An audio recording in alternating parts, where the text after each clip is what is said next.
à tous, bienvenue dans cette nouvelle édition du 7-8 Week-end. Vous le savez, l'émission consacrée à vos loisirs et vos idées de sortie. Michael Elmidoro viendra nous rejoindre en plateau pour nous parler des rendez-vous sportifs à ne pas manquer ce week-end. Nous parlerons bien sûr de cinéma, de musique aussi, mais tout de suite place à notre première invitée. Elle est venue nous donner des idées de loisirs pour occuper vos vacances.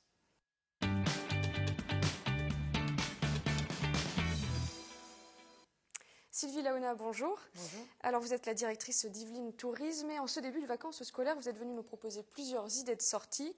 Alors on part tout de suite du côté de Rambouillet à la Bergerie Nationale pour y découvrir l'univers du cirque. Voilà, ça s'appelle la Bergerie fait son cirque et donc on peut toujours y découvrir les animaux de façon assez classique, mais vous avez des magiciens, le fermier magicien qui vient vous faire des jolis tours.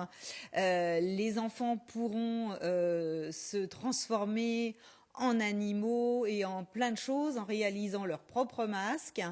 Et puis, évidemment, les animaux vont participer à un spectacle animalier que les enfants pourront découvrir tout spécialement à l'occasion des vacances. Très bien, on reste dans l'univers du cirque avec un stage théâtral à l'Estaminet de Guyancourt cette fois-ci. Voilà, alors ça s'appelle Chercher son clown. Et en fait, c'est un stage, comme vous l'aviez dit, de théâtre, de mime, de pantomime. Les enfants vont apprendre à parler fort, à écouter aussi son voisin, à se chercher un petit peu, à innover, à avoir un nouveau personnage. Et puis, tout simplement, prendre confiance en soi, puisque c'est vraiment l'idée de ce stage de théâtre. Un stage qui dure cette fois-ci une semaine, du Tout à 16 fait. au Oui. 20 février. Oui. Très bien. Alors pour les jeunes scientifiques en devenir également, il y en a pour tous les goûts. Le parc aux étoiles de Triel-sur-Seine propose également des ateliers.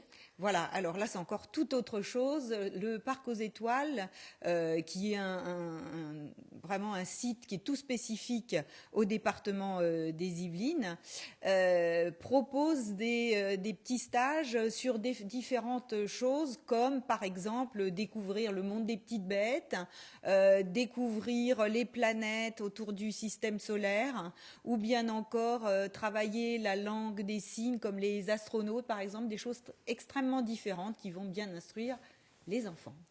Allez, on part du côté de Saint-Germain-en-Laye maintenant. Le musée Maurice Saint-Denis propose également des ateliers d'art plastique et des stages. Le musée Maurice Denis. Maurice Denis, voilà, qui est un abysse, qui est un peintre qui est connu et donc qui va permettre de proposer tout un tas de stages pour les enfants, pour tous les âges. Donc il y a des stages de gravure, il y a des stages de peinture avec du fusain, de l'aquarelle ou aussi des craies grasses. Vous avez également des stages avec les parents et les enfants avec des jeux autour des nabis, et puis des stages pour les tout petits, de 4 à 6 ans, qui sont spécialement réalisés pour eux. Vraiment tout un tas de choses à l'occasion des vacances qui leur sont proposées et tout spécifiquement organisées pour eux. Très bien. Au musée de la Fournaise de Chatou, cette fois, la conteuse invite les enfants dans son univers de légende.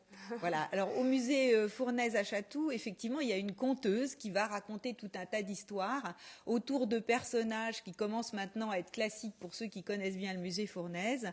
C'est donc Renoir le renard, c'est Maurice le canotier, et puis aussi la déesse du fleuve, les petites bêtes des rivières. Et tout ça, ça fait une histoire qui est assez extraordinaire et les enfants vont être complètement captifs autour de la conteuse. Du côté d'Elancourt maintenant, à France Miniature, une activité pour les plus gourmands, cette fois-ci, les mercredis et les dimanches des vacances. Voilà, alors à France Miniature, on va faire des sablés. Enfin, on va pas les faire, on va les décorer. Et c'est Sylvie Kempler, qui est une chef connue qui fait des ateliers de cuisine à plaisir. Lacuisinefacile.com d'ailleurs. Et donc, Sylvie Kempler va proposer aux enfants de décorer des sablés pour qu'ils soient aussi beaux que bons. Et donc, on peut décorer, on va faire travailler son imaginaire et après on se régale. Les sablés des Deux Gourmands, une entreprise C'est yvelinoise, ça, exactement. dont on a déjà parlé également sur notre chaîne. On reste en cuisine avec un atelier pour le moins original à Versailles. C'est Let's Cook in English. Alors là, on va apprendre à faire de la cuisine en parlant anglais. Donc c'est à la fois ludique et puis instructif. Donc on va faire des cookies, on va faire aussi des pizzas, on va faire des brownies sandwich cookies. Alors on a tout un programme. D'accord. Et donc se régaler après avoir un peu appris à parler l'anglais. Et à noter qu'un atelier en famille est également proposé le samedi 21 février. Voilà. Alors, le musée de la ville de Saint-Quentin en Yvelines propose lui aussi des ateliers pour les enfants de 5 à 15 ans. Oui, alors là, comme il y a une exposition en ce moment qui s'appelle Mets-toi dans le bain, les ateliers vont avoir lieu sur cette thématique. Donc on pourra apprendre à faire des maquettes de salle de bain et aussi préparer son propre gel douche. Donc ça pour les enfants c'est super, mais aussi il y a des choses plus classiques qui sont les contes autour du patrimoine de Saint-Quentin en Yvelines et ce genre d'ateliers qui sont plus classiques toutes les vacances de l'année. N'hésitez pas à vous rendre sur le site internet du musée de la ville. On termine et on revient à Rambouillet, au domaine national, et des activités adaptées en fonction des âges. Voilà, au château de Rambouillet, donc on peut avoir des activités pour les grands, c'est-à-dire que ce sera une chasse au trésor. Cette chasse au trésor permettra de trouver le trésor qui a été ramené par Napoléon Ier, qui est le fameux trésor égyptien. Et puis après, pour les tout petits, on va préparer le château. Pourquoi? Parce qu'on attend le roi. Et la comtesse de Toulouse va accompagner les enfants pour préparer le château, le faire beau pour que le roi puisse le découvrir sous son meilleur aspect. Voilà tous les ateliers qu'on propose pendant ces vacances. Et notez que celui-là se passe tous les jours, sauf le mardi, jour de fermeture. Du musée, voilà. Vous ne les avez pas toutes citées, donc, mais bien sûr, d'autres activités sont à découvrir pour les vacances sur le site internet Sortir Yvelines. C'est ça. Merci à vous d'être venus sur notre plateau. On passe maintenant à l'agenda des spectacles du week-end.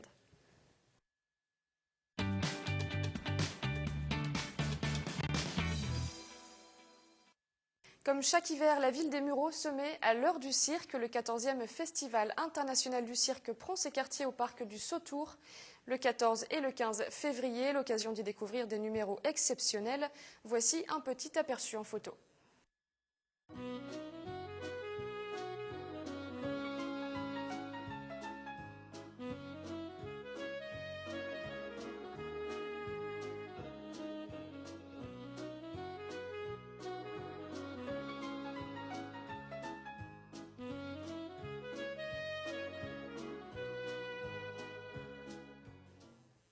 Et à la médiathèque des 7 Mares à Elancourt, 1 heure de conte à venir écouter en famille. Un bibliothécaire vous plongera dans l'univers onirique de l'artiste Alexandra Fontaine. L'artiste viendra également à la rencontre des enfants pour leur expliquer les œuvres exposées. Rendez-vous ce samedi à 10h30, l'entrée est libre.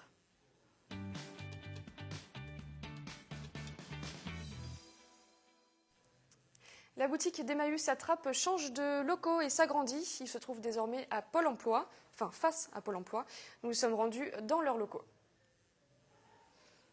Vous avez réglé et après vous revenez me voir. Je vous fais un grand paquet avec la valise, je vais vous la garder. Les bénévoles d'Emmaüs et les clients ont déjà pris leur marque dans la nouvelle boutique ouverte dans la ZAC du Buisson de la Couldre. Des locaux qui remplacent ceux situés dans le centre-ville de Trappes et qui ont été préemptés dans le cadre de l'aménagement du plateau urbain de la Nationale 10. Nous avons choisi un local commercial, c'est-à-dire moderne, avec beaucoup d'espace, adapté à la clientèle, à l'accès. Et pour l'instant, nous en sommes ravis. La surface de vente est dorénavant de 1000 m², 3 boutiques en rez-de-chaussée pour les vêtements, le bric-à-brac et les livres. Un espace est réservé aux meubles et aux produits d'électroménager. Le magasin a ouvert ce samedi et en une journée, près de 400 personnes sont venues voir les nouveaux locaux. Beaucoup plus grand que l'autre qu'il y avait avant. L'autre, il se trouvait dans le centre-ville là-bas. Et tout était beaucoup serré là, c'est beaucoup mieux quand même. Je viens souvent parce que je cherche des anciens fauteuils pour les retaper. C'est plus spacieux et puis on a plus de choix. Beaucoup de gens nous amènent leurs cartons, leurs vêtements, beaucoup de dons. Tous les jours, nous sommes ouverts tous les jours pour les dons. Comme Christiane, la communauté de Trappes compte une petite trentaine de bénévoles pour s'occuper du magasin. En dehors de ces bénévoles, la communauté accueillait auparavant des compagnons. Ils ont été jusqu'à 17 l'année dernière. Mais aujourd'hui, les pavillons qui les accueillaient vont être rasés et faute de locaux pour les recevoir, ils ne sont plus que 2 aujourd'hui. La communauté a été un petit peu éparpillée à partir du mois de juin pour essayer de les recaser un petit peu partout, dont certains avec des droits à la retraite et puis d'autres qui sont repartis dans d'autres communautés. La communauté Emmaüs négocie actuellement avec la mairie de Trappes pour retrouver une solution d'hébergement des compagnons dans des foyers sociaux. Et on passe tout de suite à l'actualité sport du week-end.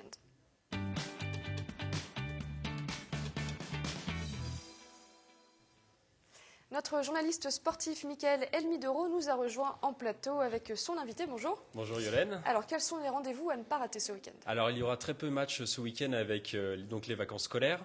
Je sais que donc vous êtes un peu déçue, hein, Yolène, vous êtes une amatrice de sport.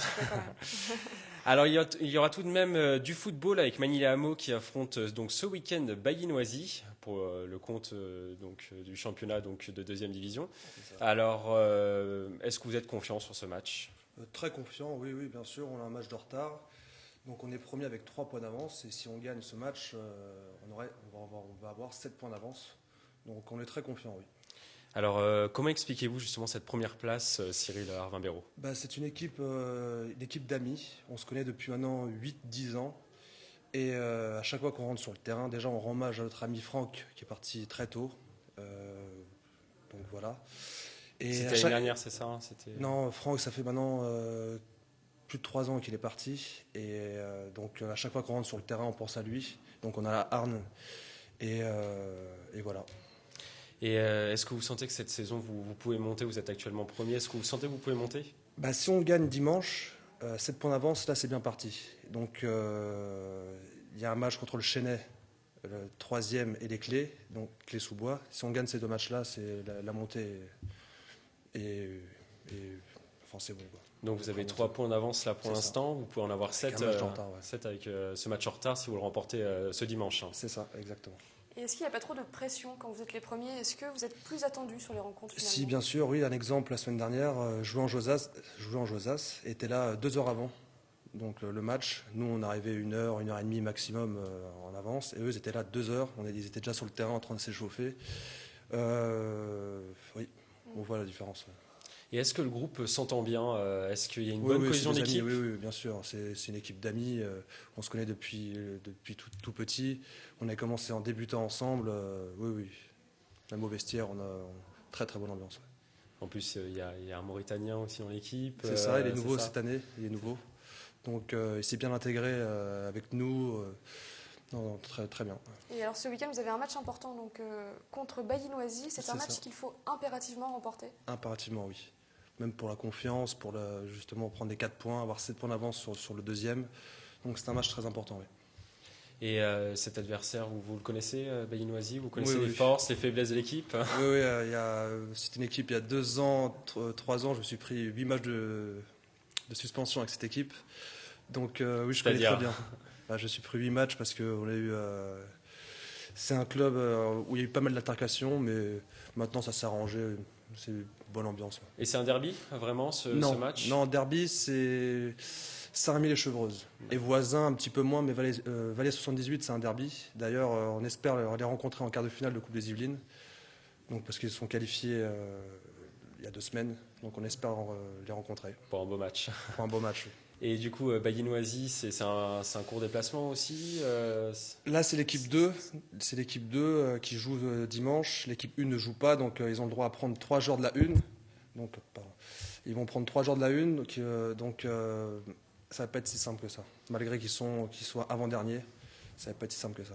Et vous allez pouvoir compter aussi sur votre buteur aussi. Nicolas Rouillon. Nicolas oui, Rouillon, sûr, Là, il a plus de 20 buts. Là, cette année, il explose. Certes, on a des nouveaux joueurs qui donnent des meilleurs ballons, mais on a une très belle équipe. D'ailleurs, Thomas Bitoun a fait pas mal de bons matchs aussi. Non, on a une équipe très forte cette année. Et merci Cyril Arvin-Béraud d'être passé sur ce plateau. Merci à vous. Merci à vous. On passe à l'agenda, Mickaël? Oui, on passe à l'agenda. Alors, donc, pas de gros rendez-vous sportifs ce week-end, mais il y en a quand même quelques-uns. On en parlait pendant l'interview. Manille-les-Hameaux se déplace ce week-end sur le terrain de Bailly-Noisy pour le compte de la 12e journée du championnat. Une victoire permettrait à Manille-les-Hameaux de prendre le large en tête du classement. La rencontre est programmée au stade de Sibanos ce dimanche 15 février à 15h. En promotion d'honneur, c'est le match de la peur. Trappes, 10e du classement, affronte Champloup-les-Vignes, 11e du championnat et relégable ce dimanche au stade Gilbert Chansac. Trappes doit impérativement l'emporter à domicile pour espérer se maintenir en fin de saison. Les trappistes auront besoin de leur public pour les soutenir dans cette course au maintien. Et puis un rendez-vous à ne pas manquer à Saint-Quentin en Yvelines. Voisin-le-Bretonneux organise un tournoi national de badminton ce samedi 14 février. Une centaine de joueurs sont attendus pour l'événement au centre sportif Les Pyramides. Si vous voulez assister à la manifestation, le rendez-vous est programmé de 13h à 19h. Voilà pour les rendez-vous du week-end. Merci Mickaël, à bientôt. Et tout de suite, l'actualité cinéma du week-end.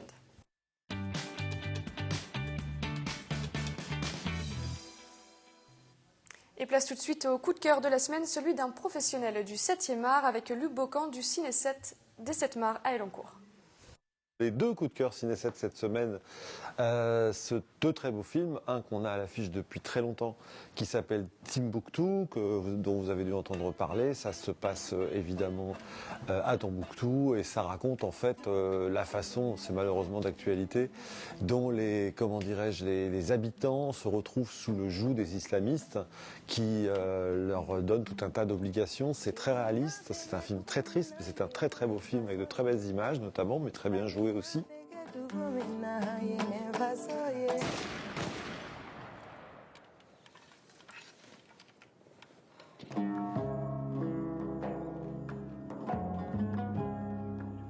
Et le deuxième, c'est une promesse que j'ai faite à Hicham Ayouch, qui est un réalisateur qu'on a reçu mercredi dernier. C'est son film Fièvre, qui est un très beau film, qui là, pour le coup, se passe en banlieue et qui raconte les relations difficiles entre un fils qui n'a jamais vécu avec son père et qui revient vivre avec son père parce que sa mère est emprisonnée, son père vivant lui-même avec ses propres parents. 10 ans pour rire. 10 ans pour penser. 10 ans pour aimer.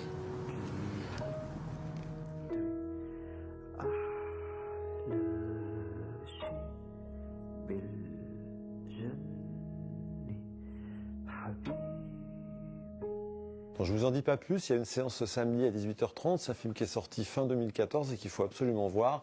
Fièvre d'Hicham Ayouch au Ciné 7 et Timbuktu. Et comme toutes les semaines, voici les sorties ciné de la semaine et les avis des spectateurs au micro d'Élodie Moine. Assez cool, du moins il était assez fidèle au premier tome. Après il va pas dans le trash, d'après ce qu'on peut croire, donc je trouvais ça assez cool justement qu'il s'écarte un petit peu justement des détails du livre, parce que ça permet de voir un peu quelles sont justement ces 50 nuances de folie, sans forcément aller dans le trash, et puis c'est du tout public, donc ça va. Il est vraiment super bien, les acteurs jouent très bien dedans, mais très déçus par la fin parce qu'on s'attend à autre chose en fait. C'est un très bon film, faut aller le voir, moi je le raconte pas parce que faut le voir. C'était pas mal, c'est un peu différent du livre, il y a quelques scènes un peu osées qui n'ont pas été adaptées, mais sinon non, c'était pas mal. Passionnant, de bout en bout, un bon film, très bon film. Brillantissime, je salue cette œuvre qui est vraiment très très bien interprétée. Excellent. Un très bon Disney, ils sont vraiment très efficaces, l'animation superbe, très belle histoire en plus. Allez, quelques expositions pour vous ce week-end, ce samedi 14 février, dernier jour pour en profiter. L'exposition Origine de Sophie Courtan s'achève ce week-end. L'artiste partage sa perception du réel qu'elle tire de son observation de la nature. Rendez-vous à l'hôtel de ville de Guyancourt.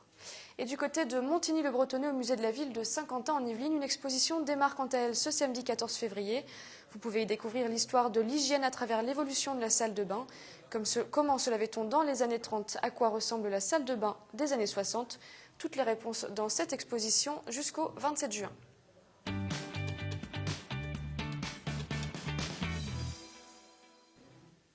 Ce samedi 14 février à 19h, une soirée concert jazz spéciale Saint-Valentin vous est proposée. Une exposition photo consacrée aux artistes sur scène est également au menu. Un apéritif dînatoire sera assuré par l'Interassos de l'Université Versailles-Saint-Quentin. Rendez-vous au Conservatoire municipal des arts plastiques. Et pour les amateurs de musique classique plutôt, l'orchestre symphonique Les Clés de Phonia se produit ce week-end à la batterie de Guyancourt. De quoi découvrir les œuvres du répertoire classique à l'occasion de concerts originaux ou insolites. Rendez-vous ce samedi 14 février à 20h30. Pensez à réserver sur le site de Kiosque. C'est la fin de cette édition. Merci de nous avoir suivis. Je vous souhaite un excellent week-end sur TV Fil.